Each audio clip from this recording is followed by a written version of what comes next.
Culture et patrimoine.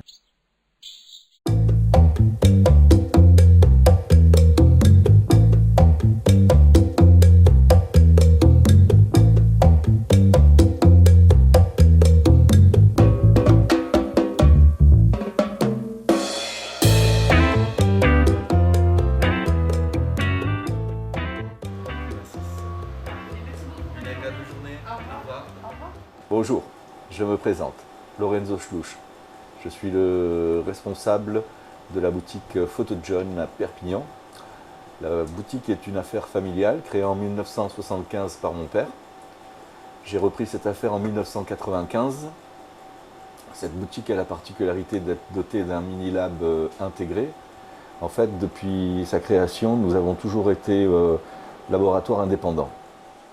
Ma découverte avec la photographie, c'est une très très longue histoire. Puisqu'en fait, je suis né tout comme Obélix et je suis tombé dedans. Ma mère avait besoin de photos d'identité. Elle a rencontré mon père qui lui a fait ses premières photos d'identité. Et de là est né le photographe que je suis.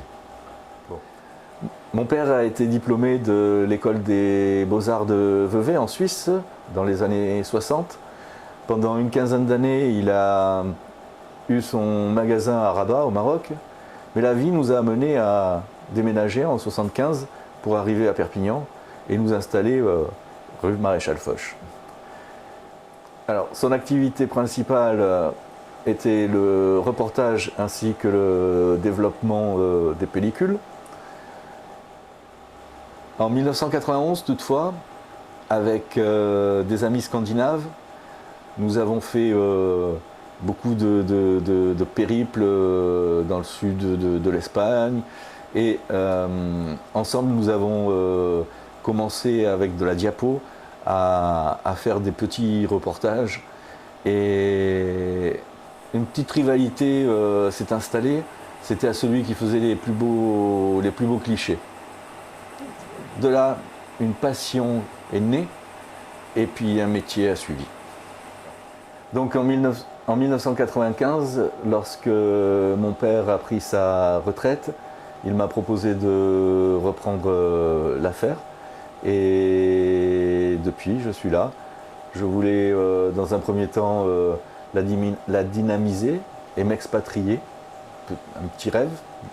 Puis finalement je suis toujours là, fidèle au poste et content de ce que j'ai, de ce que je fais.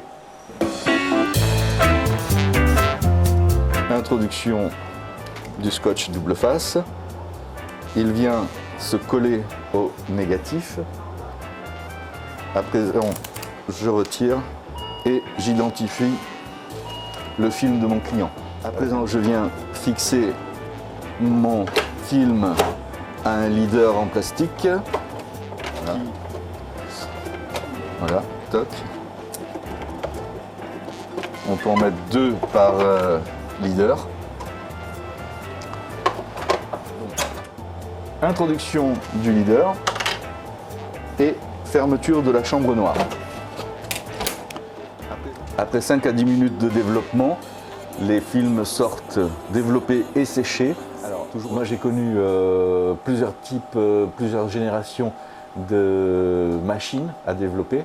J'ai connu les vieilles Safai et Priox où il fallait en fait tirer dans le noir, exposer, tirer dans le noir, développer le papier, le couper.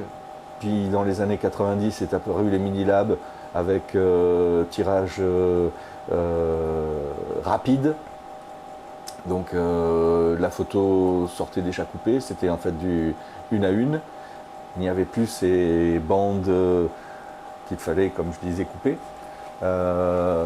Puis, dans les années 2000, est arrivée la génération des mini-labs numériques.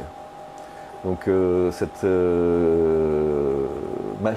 machines nous permettaient de tirer tout fichier numérique ainsi que pellicule argentique. Un négatif développé dans la machine. Je le passe nettoyage, c'est un chiffon antistatique, ça évite les poussières sur le négatif. Alors il a fallu prendre le train en route.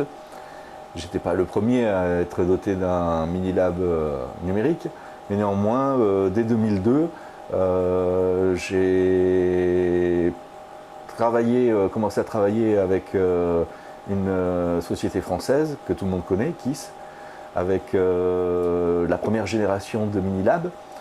Et j'ai suivi avec la génération 2, génération 3, qui sont donc des mini-labs de qualité, qui ont été primés d'ailleurs. Aujourd'hui, en 2022, il ne reste plus beaucoup de mini-labs numériques avec le principe du tirage argentique sur papier argentique. Beaucoup sont passés sur de la sublimation thermique. Moi, j'ai toujours cette nostalgie de l'argentique. J'aime. Le résultat me donne entière satisfaction. Et il est exact que l'avantage de l'argentique, c'est d'une qualité et la durée dans le temps. Le tirage argentique, dans 100 ans, dans 200 ans, on pourra le sortir, il sera toujours plus ou moins fidèle. Peut-être un peu jauni, mais toujours fidèle. Le matériel a évolué, le papier est resté le même. Le métier a changé. Le métier a changé depuis l'arrivée du numérique, certes. Alors, c'est vrai que on prend 10 fois plus de photos, on en développe beaucoup moins que dans le passé, mais néanmoins, il arrive qu'on ait de grosses commandes de 200, 300, 400, 500 photos pour le même client. À côté de ça, depuis 2 ans, un phénomène mode, c'est le retour de l'argentique. Beaucoup de jeunes sont passionnés maintenant d'argentique. En fait, ce qu'ils cherchent, c'est tout simplement à utiliser des pellicules pour un résultat doux qu'on ne trouvera pas par exemple avec le numérique. Ce grain, cette profondeur de champ, des fois des sous-expositions. Il y a toujours cette surprise du résultat. Avec l'argentique, quand on shoot, on ne sait pas ce qu'on prend. Pas toujours, du moins. Et on ne sait pas quel sera le résultat. C'est ça. L'attente et l'interrogation. Est-ce que ma pellicule va être bien? Alors je dirais que pour cette nouvelle génération de photographes, il faudra persévérance, courage aussi, parce qu'en ce moment, on a une pénurie de pellicules face à la forte demande. Les jeunes photographes arrivent dans mon établissement avec des appareils photo des fois très vintage, des appareils photo plus vieux qu'eux, des années 60, 70, avant même l'arrivée des boîtiers réflexes autofocus. Donc ce sont des boîtiers très manuels, très mécaniques aussi, moins d'électronique, moins de panne, et surtout une pratique qu'il faut développer. La photo, c'est pas je regarde dans le viseur, je presse. C'est je regarde dans le viseur, je réfléchis, je presse.